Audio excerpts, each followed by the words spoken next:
श्री कृष्ण एक महामानव थे। उनका सारा जीवन अद्भुत और अपने कार्य के प्रति समर्पित था। उनके कार्यकाल में पांडवों ने राजसूय यज्ञ का समापन किया था। यज्ञ के बाद पांडवों ने अपने प्रजाजनों को दान दिया था। दान में धन यानी नगद पैसा, पशुधन यानी खेती के काम आने वाले पशु जिनमें गाय, बैल, भैंस आदि शामिल थे।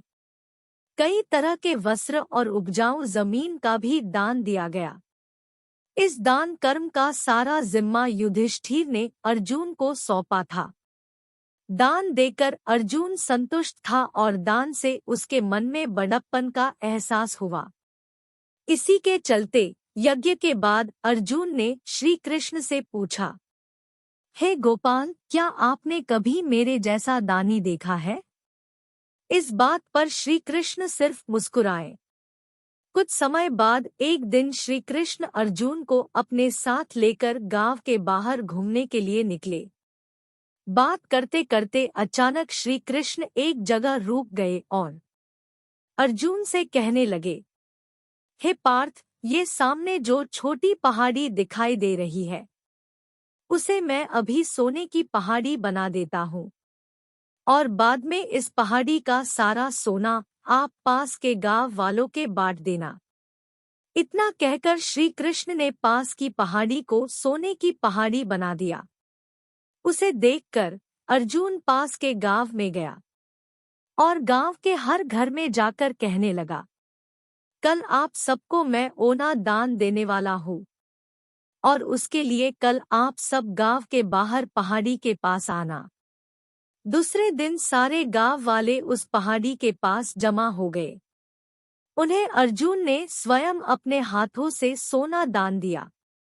उस वक्त अर्जुन गर्व महसूस कर रहा था। श्री कृष्ण ये सब देखकर मुस्कुरा रहे थे। कुछ दिनों बाद श्री कृष्ण कर्ण को लेकर उसी तरह गांव के बाहर घूमने गए। घूमते घूमते दूसरे गांव की एक पहाड़ी के पास आकर दोनों रुक गए। ठीक अर्जुन की तरह श्री कृष्ण ने कर्ण से भी वही बात कही।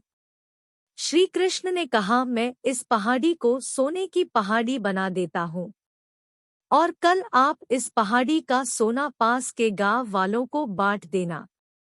दूसरे दिन श्री कृष्ण अपने साथ अर्जुन को ले आए थे।